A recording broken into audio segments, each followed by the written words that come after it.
السلام علیکم ورحمۃ اللہ وبرکاتہ۔ الحمدللہ رب العالمین والعاقبۃ للمتقین والصلاة والسلام علی سید الانبیاء والمرسلین وعلی آلہ واصحابہ الطیبین الطاہرین، اما بعد فاعوذ باللہ من الشیطان الرجیم، بسم اللہ الرحمن الرحیم۔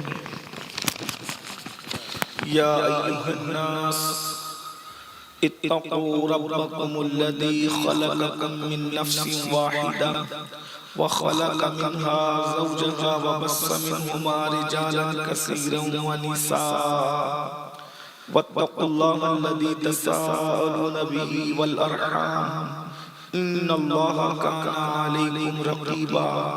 صدق اللہ العظیم۔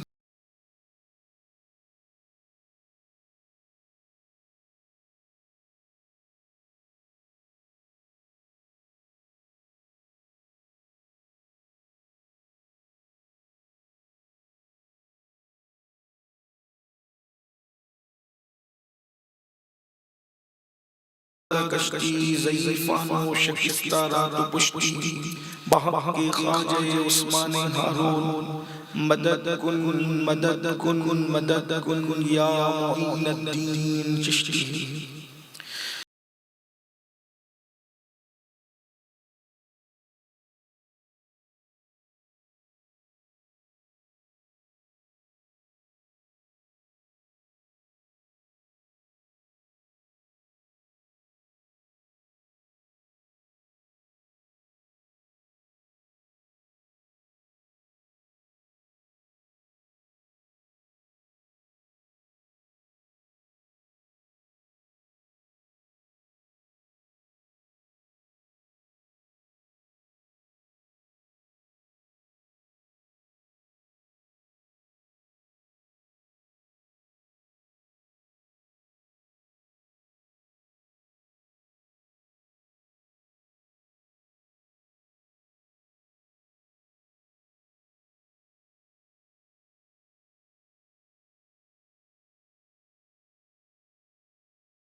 کہ گمان نقص جہاں نہیں، یہی پھول خار سے دور ہے، یہی شمع ہے کہ دھواں نہیں۔ میں نثار تیرے کلام پر، ملی یوں تو کس کو زبان نہیں۔ وہ سخن ہے جس میں سخن نہ ہو، وہ بیاں ہے جس کا بیان نہیں۔ فصحا عرب کے بڑے بڑے، تیرے آگے یوں ہے دبے لچے۔ کوئی جانے منہ میں زبان نہیں، بلکہ جسم میں جان نہیں۔ وہی لامکاں کے مکی ہوئے، سر عرش تخت نشیں ہوئے۔ یہ نبی ہیں جن کے ہیں یہ مقام، وہ خدا ہے جس کا مکان نہیں۔ کروں تیرے نام پہ جاں فدا، نہ بس ایک جاں دو جہاں فدا۔ دو جہاں سے بھی نہیں جی بھرا، کروں کیا کروڑوں جہاں نہیں۔ آج کی یہ محفل اصلاح عقائد و اعمال کے حوالے سے منعقد ہے۔ ہمارے شکیل بھائی نے جن عناوین کے حوالے سے مجھے اشارہ کیا ہے، اسی مناسبت سے قرآن مقدس کی آیہ کریمہ تلاوت کرنے کا میں نے شرف حاصل کیا ہے۔ اللہ تبارک و تعالی اس کے متعلق مجھے حق کہنے اور آپ سب کو حق سن کر اس پر عمل کرنے اور اسے عام کرنے کی توفیق عطا فرمائے۔ انبیاء کرام جتنے دنیا میں تشریف لائے ان کی تعداد کم و بیش کم زیادہ 1,00,000 یا 2,24,000 ہے۔ 1,24,000 یا 2,24,000 ہے۔ اس میں کم و بیش کی قید ہم لگاتے ہیں، حتمی طور پر ہمیں نہیں معلوم کہ کتنے انبیاء تشریف لائے۔ ہر دور میں ہمارے آقا صلی اللہ علیہ وآلہ وسلم کی آمد سے پہلے انبیاء آتے رہے۔ ایک ہی زمانے میں کئی انبیاء بھی ہوئے، ایک ہی دور میں کئی پیغمبر بھی تشریف لائے، اور ہر نبی کی یہ خصوصیت تھی کہ وہ خطیب تھے، وہ بہترین خطبہ دینے والے تھے، اور ان کے خطابت کا جو انداز تھا وہ بڑا انفرادی تھا۔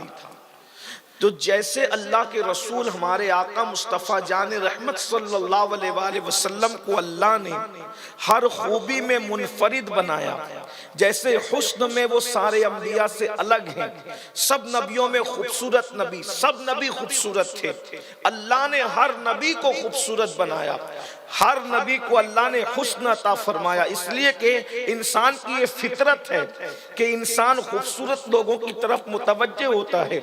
اگر کوئی بندہ خوبصورت نہ ہو تو لوگ اس کی طرف توجہ نہیں کرتے، حسن کی طرف لوگوں کی توجہ ہوتی ہے، اسی لیے ہر نبی خوبصورت ہوئے، ہر نبی کا نسب اعلیٰ ہوا، لیکن نبیوں کے اندر سب سے خوبصورت نبی حضرت سیدنا یوسف علیہ السلام ہے، لیکن حضرت یوسف سے بھی خوبصورت اگر کوئی ہے تو ہمارے آقا مصطفیٰ جان رحمت صلی اللہ علیہ وآلہ وسلم کی ذات ہے۔ تو جیسے نسب میں سب سے اعلیٰ، حسن میں سب سے اعلیٰ، علم میں سب سے اعلیٰ، عقل میں سب سے اعلیٰ، حضور علیہ السلام کو اللہ نے اتنی عقل عطا کی تھی کہ حدیث پاک میں آتا ہے کہ سارے اولین اور آخرین کی عقل اگر جمع کی جائے مصطفیٰ جان رحمت کی عقل کے سامنے تو حضور علیہ السلام کی عقل جو ہے وہ کروڑوں سمندر کا درجہ رکھتی ہے، اور لوگوں کی سب کی عقل جمع ہو کر ایک قطرے کی حیثیت رکھتی ہے۔ اندازہ فرمائے حضور کو اللہ نے وہ عقل عطا فرمایا، اللہ اکبر، ان کی عقل کا اندازہ کوئی کیا کرے، کتنا کرے، کیسے کرے۔ اللہ کے رسول صلی اللہ علیہ وآلہ وسلم نے ایک جملہ جو کہہ دیا ہے اس پر دنیا غور کرتے کرتے تھک رہی ہے۔ بڑے بڑے علم والے عاجز آ رہے ہیں، بڑے بڑے علم والے تحقیق کر کر کے سر پھوڑ رہے ہیں، مگر اس کی حقیقت کو پہنچ نہیں پا رہے ہیں۔ اللہ اکبر، ان کی عقل کا اندازہ کون لگا سکتا ہے؟ تو جیسے علم میں بے مثال، عقل میں بے مثال، حسن میں بے مثال، ویسے حضور علیہ الصلوۃ والتسلیم جو ہے خطبہ جب ارشاد فرماتے تھے تو حضور کا خطبے کا انداز بھی سب سے بے مثال تھا۔ حضور کی آواز، اب خطبے کی طرف آ رہے ہیں کیونکہ یہ سیرت کا ایک عنوان ہے، حضور کا خطبہ۔ حضور علیہ السلام کی آواز بھی بڑی خوبصورت تھی۔ ویسے عام طور پر یہ جلدی نہیں ہوتا کہ جس کا چہرہ خوبصورت ہو اس کی آواز بھی خوبصورت ہو، ایسا نہیں ہوتا جلدی۔ کبھی کبھی ایسا ہوتا ہے کہ کسی کی آواز بڑی خوبصورت ہوتی ہے لیکن چہرہ خوبصورت نہیں ہوتا، مگر یہ یہاں ساری خوبیاں جمع ہے۔ اللہ رب العزت نے ایک ذات میں ساری خوبیوں کو جمع کر دیا، بلکہ جو خوبی ہو سکتی تھی وہ ساری خوبی اللہ نے اپنے محبوب کو عطا فرمائی۔ آواز بڑی خوبصورت تھی، اور آواز خوبصورت ہونے کے ساتھ ساتھ دل میں گھر کرنے والی تھی، اور حضور علیہ السلام کے خطبے کی خوبصورتی یہ تھی کہ پہلا بیٹھا ہوا بندہ جو حضور علیہ السلام کی آواز کو سنتا تھا، اگر ہزاروں کا مجمع بھی ہو تو آخری والا بندہ بھی حضور علیہ السلام کی آواز کو سن لیتا تھا۔ جب حضور علیہ السلام گفتگو کرتے تھے تو اتنے نرم لہجے میں گفتگو کرتے تھے کہ کبھی کبھی لوگوں کو کہنا پڑتا تھا حضور ایک مرتبہ اور کہہ دیجئے، ہم نے سنا نہیں، ایک بار اور فرما دیجئے، ایک بار اور کہہ دیجئے۔ لیکن جب خطبہ ارشاد فرماتے تھے تو آواز اتنی بلند ہوتی تھی، اور جلال کی وجہ سے جو خطبے میں جذبات ہوتے تھے، خطبے میں جو ہیبت ہوتی تھی، چہرہ مبارکہ سرخ ہو جاتا تھا، نس مبارک جو ہے وہ ظاہر ہوتی تھی، کبھی دائیں کو جھکتے تھے، کبھی بائیں کو جھکتے تھے، ایک ہاتھ دوسرے ہاتھ پر مارتے تھے، بلکہ صحابہ کہتے کبھی کبھی ایسا لگتا تھا کہ منبر نہ نیچے آ جائے۔ حضور علیہ الصلوۃ والتسلیم کی کیفیت یہ ہوتی تھی، اور لوگ اللہ اکبر جب جنت کا ذکر سنتے ان کی زبان سے اش اش کر اٹھتے، اور جب جہنم کا تذکرہ سنتے، عذاب کی باتیں سنتے تو لوگوں پر گریہ طاری ہو جاتا، لوگوں کی آنکھوں سے آنسو جاری ہو جاتے۔ حضور علیہ الصلوۃ والتسلیم کے بے شمار خطبات ہیں، لیکن حضور علیہ السلام کا خطبہ 1 گھنٹے، 1.5 گھنٹے، 1.25 گھنٹے کا کبھی نہیں ہوتا تھا۔ کبھی خطبہ 2 منٹ میں ہو گیا، کبھی 3 منٹ میں ہو گیا، کبھی 5 منٹ میں ہو گیا، اور بڑے سے بڑا خطبہ زیادہ سے زیادہ لوگوں نے یہاں تک کہ جمع کیا 19 منٹ میں حضور کا سب سے بڑا خطبہ ہے۔ ایسا یہ محققین کی رائے ہے، تحقیق کے دروازے ابھی بھی کھلے ہوئے، ہو سکتا ہے کہ اس سے بڑھ کر کے کسی کو ملے۔ 19 منٹ کا خطبہ حضور علیہ السلام، سب سے بڑا خطبہ۔ اس کی وجہ یہ ہے بہترین کلام وہ ہے جو مختصر اور جامع ہو۔ آج ہم لوگوں کو باتیں کرنے کا بڑا شوق ہے، لیکن سید الفصحاء کا سب سے بڑا خطبہ 19 منٹ کا تھا، اور ان خطبات کی الگ الگ شان ہے۔ اور حضور علیہ السلام کے خطبات بخاری، مسلم، ترمذی، ابن ماجہ، احادیث کی کتابوں میں، سیرت کی کتابوں میں موجود ہیں۔ ایک خطبہ تو وہ بھی ہے اللہ کے رسول علیہ الصلوۃ والتسلیم کا، جو شعبان کی آخری تاریخ کو اللہ کے رسول علیہ السلام نے خطبہ دیا، لیکن وہ سارے خطبات کا ذکر نہ کرتے ہوئے آج میں آپ کے سامنے حضور علیہ السلام کے اس خطبے کا ذکر کرنا چاہتا ہوں جو بہت مختصر ہے، بہت جامع ہے، اور پوری کائنات کے لیے ایک عالمی منشور کی حیثیت رکھتا ہے۔ غور کیجئے کتنا مختصر سا خطبہ ہے، لیکن اگر انسان اس پر توجہ کرے، اس پر جو ہے وہ دیکھے اور غور کرے تو پوری زندگی کے سارے قوانین اس کے اندر سمٹ آتے ہیں۔ اور اس خطبے کو سیرت نگاروں نے خطبہ حجۃ الوداع کے نام سے یاد کیا ہے۔ اللہ کے رسول صلی اللہ علیہ وآلہ وسلم نے اپنی اونٹنی قصبہ پر جو ہے وہ موجود ہو کر بیٹھ کر کے وہ خطبہ ارشاد فرمایا ہے۔ ذی الحجہ کی 9 تاریخ تھی، جمعہ کا دن تھا۔ اللہ کے رسول علیہ السلام کے سامعین کے اندر کم و بیش 1,24,000 یا 1,25,000 صحابہ کرام تھے، یعنی تقریباً 1.25 لاکھ لوگوں کا مجمع تھا۔ اللہ کے رسول صلی اللہ علیہ وآلہ وسلم نے عالمی منشور عطا فرمایا۔ حضور علیہ السلام کے ساتھ جن لوگوں نے حج کیا، کتنے خوش نصیب وہ لوگ ہوں گے، میرے آقا کے یار لوگ، میرے سرکار کے صحابہ، اصحاب کرام۔ حضور علیہ السلام نے ان کو خطبہ ارشاد فرمایا۔ اللہ کے رسول علیہ الصلوۃ والتسلیم، چونکہ وقت بھی ہمارے پاس مختصر ہے، میں بہت تیزی کے ساتھ بغیر کسی تمہید کے خطبے کی طرف چلتا ہوں۔ اندازہ کریں، جب آپ سنیں گے تو آپ کو حیرت ہوگی، جب میری زبان سے حضور علیہ الصلوۃ والتسلیم کے خطبے کا خلاصہ آپ سنیں گے